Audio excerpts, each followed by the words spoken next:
ابن الجوزی کا اور ابن یونس کے بارے میں دو غلط باتیں بڑی شہرت پا گئیں. بزرگوں نے ان کے جوابات دیے. بعض بزرگوں کے جوابات میری نظر سے یہ گزرے. انہوں نے کہا اگر ابن الجوزی نے حضور غوث پاک رضی اللہ عنہ سے ایک اختلاف کیا تو وہ دونوں برابر کے بزرگ تھے. وہ ہم ابن الجوزی کو معذور سمجھتے ہیں, ان کا عذر تھا, اس لیے عذر علمی تھا تو انہوں نے اختلاف کیا تو کوئی نہیں. یہ بات بھی درست ہے جن بزرگوں نے یہ جواب دیا. لیکن میں نے آپ کے سامنے رکھا کہ اس نام کی کوئی کتاب نہیں. ابن الجوزی ان کے مخالف ہی نہیں تھے. ہمارے مماتی دوست, ہمارے اے خوارج, ہمارے بی خوارج, ہمارے سی خوارج, سارے دوست وہ شور ڈالتے ہیں کہ حضور غوث پاک کا تو جسم ہی نہیں مزار کے اندر, کیا لینے جاتے ہو, کچھ نہیں ہے. میں نے اللہ کی رحمت سے بتایا کہ یہ غلط ہے. ان کا وجود جہاں دفن تھا وہیں ہے, ان کے قبر کی زیارت کی جاتی ہے. اللہ تعالیٰ ان کے فیوز و برکات کو قیامت تک جاری و ساری رکھے گا. ان کی زیارت کے لیے دنیا جاتی ہے. اللہ تعالیٰ مجھے بھی توفیق دے, مجھے ابھی تک ان کے مزار اقدس کی زیارت کا جو شرف ہے وہ نصیب نہیں ہوا. میں ابھی تک حاضر نہیں ہوا. انشاءاللہ اللہ کو منظور ہوا تو کبھی یقیناً موقع مل جائے گا جب اس کو, کیونکہ اللہ تعالیٰ کی طرف سے وہ سبب بنتے ہیں, وہ اسباب پیدا فرما دیتا ہے. تو وہ انشاءاللہ کبھی موقع ہوگا. تو شتنوفی کے بارے میں اور وہ جو حضرت غوث اعظم رضی اللہ عنہ کے جسم سے نکال کر وہ پھینکا گیا تھا اس کے بارے میں نے وہ پوری وضاحت جو کی ہے, اگرچہ اس کا ڈائریکٹلی تعلق نہیں تھا مسئلہ بدعہ کے ساتھ, لیکن وہ حضور غوث پاک رضی اللہ عنہ کے بارگاہ میں نے نذرانہ پیش کر دیا. یہ وہ معروف چند باتیں تھیں جو میں نے اس سارے دروس بدعہ کے اندر کی.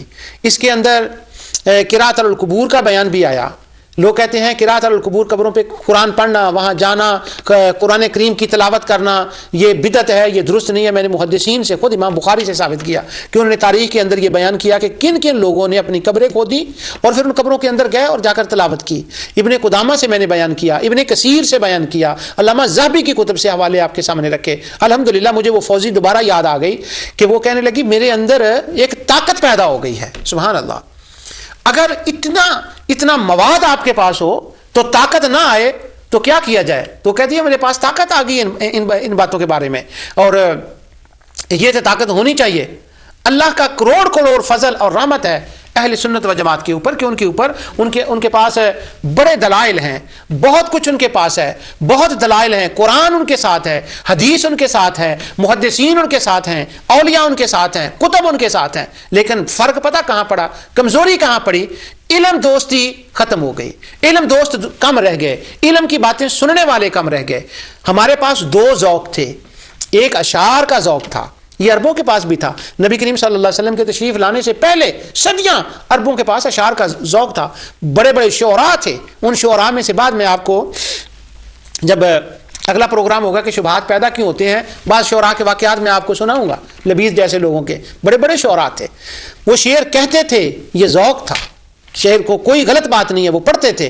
ہمارے ہاں بھی اشعار کا, حمد کا, نعت کا یہ ذوق تھا اور ہے, لیکن اس کے ساتھ علم کا ذوق بھی تھا, قرآن فہمی کا ذوق تھا, حدیث فہمی کا ذوق تھا, وہ دروس کا ذوق تھا. تو ہم نے کیا کیا کہ ایک کو کاٹ کر علیحدہ کر دیا, وہ علم کا ذوق کم رہ گیا, وہ صرف اشعار کا ذوق رہ گیا. میں کبھی نعت خانی کے مخالف نہیں ہوا, کبھی نعت کا مخالف نہیں ہوا. بھلا نعت کے مخالف ہوگا؟ حضرت حسان بن ثابت پڑھتے تھے, حضرت زہیر بن کعب پڑھتے تھے, مگر آقا دو جہاں صلی اللہ علیہ وسلم منبر پہ بار کر خطبہ بھی دیتے تھے, صحابہ بھی خطبہ دیتے تھے. یعنی ہر عرب کا بچہ شعر بھی کہتا, قرآن بھی پڑھتا, حضور کی حدیثیں بھی بیان کرتا. تو وہ جو بیلنس ہے نا اس کو قائم رہنا چاہیے. تو یہاں بات یہ میں عرض کر رہا تھا کہ دلائل ہیں, ہر چیز کے دلائل ہیں, استحباب کے ہیں, سب باتوں کے ہیں, لیکن وہ سنتا کوئی نہیں, بیٹھتا کوئی نہیں, بیان نہیں کرتا. کیا کرنا چاہیے؟ کچھ جو بیان کرنے والے ہیں ان کے کوئی شکوے شکایت بھی ہوتے ہیں. وہ کہتے ہیں مارکیٹ اس بات کی ہے کہ جو شعر پڑھے اس کی دنیا بات سنتی ہے, ٹکٹیں دی جاتی ہیں, حوصلہ افزائی ہوتی ہے, ان کو بلایا جاتا ہے. اور جو قرآن اور حدیث پڑھنے والا ہے اس کی حوصلہ افزائی نہیں ہوتی, ان کو بلایا نہیں جاتا. وہ نوٹ پھینکے جاتے ہیں جو اشعار پڑھتے ہیں ان کے اوپر, اور قرآن پڑھنے والے کے اوپر کوئی نہیں پھینکتا.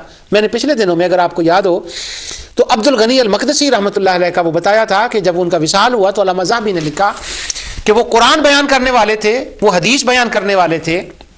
تو کیا ہوا کہ جب ان کا وصال ہوا تو کسی نے خواب میں دیکھا کہ ایک اور ولی اللہ کو دیکھا تو ان سے پوچھا کہ آپ کا کیا حال ہوا؟ انہوں نے کہا مجھے اللہ نے بخش دیا. تو اس نے پوچھا امام عبد الغنی المقدسی کی خبر دیجیے. اس نے کہا میں نے عرش الہی کے قریب ان کو دیکھا, ان کے لیے ممبر بچھایا گیا, وہ ممبر پر بیٹھے تھے, وہ قرآن بیان کر رہے تھے, وہ حدیث بیان کر رہے تھے, اور ملائکہ ان کے اوپر موتی نشاور کر رہے تھے. اللہ اکبر.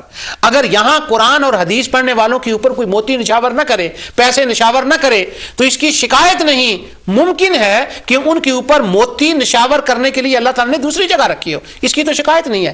لیکن جو نشاور کرنے والے ہیں ذرا ان کو بھی خیال کرنا چاہیے تاکہ کسی کی حوصلہ شکنی نہ ہو. حوصلہ شکنی یہ اجر تو اللہ تعالیٰ دیتا ہے. وہ ہوتا یوں ہے کہ جو قرآن حدیث بیان کرنے والے وہ کہتے ہیں جب ہم کرتے ہیں تو وہ سنتا کوئی نہیں, ان کو زیادہ سنا جاتا ہے.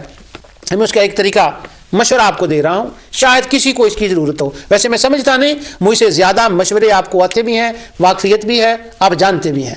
مشورہ یہ ہے کہ ہر بندہ جو علم کا ذوق رکھنے والا ہو وہ اپنے شہر میں علمی ذوق کے لوگ اکٹھے کرے, ان سے رابطہ کرے.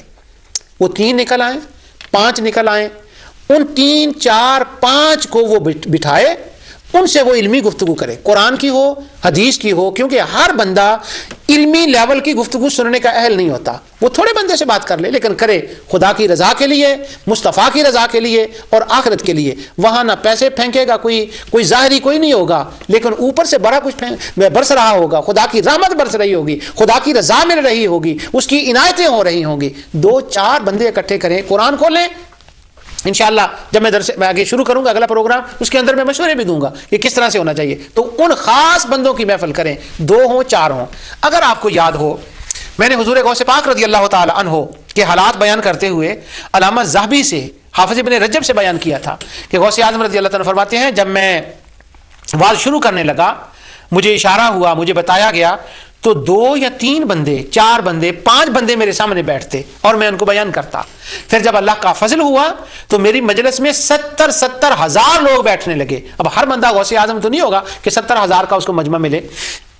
اگر 7 آدمی مل جائیں, 5 آدمی مل جائیں, نکل آئیں, کریم ہوتی ہے, کریم کو نکال لیں. یہ ہو نہیں سکتا کہ آپ کے شہر میں, آپ کے گاؤں میں, آپ کے دیہات میں اللہ تعالیٰ نے کوئی آپ کے ذوق کے 2 4 بندے پیدا ہی نہ کیے ہوں. ہاں یہ ضرور ہے کہ آپ ان کو تلاش کریں. ہیرو کو تلاش کیا جاتا ہے, پتھر جہاں چاہیں مل جائیں گے, لیکن ہیرو کو تلاش کیا جاتا ہے.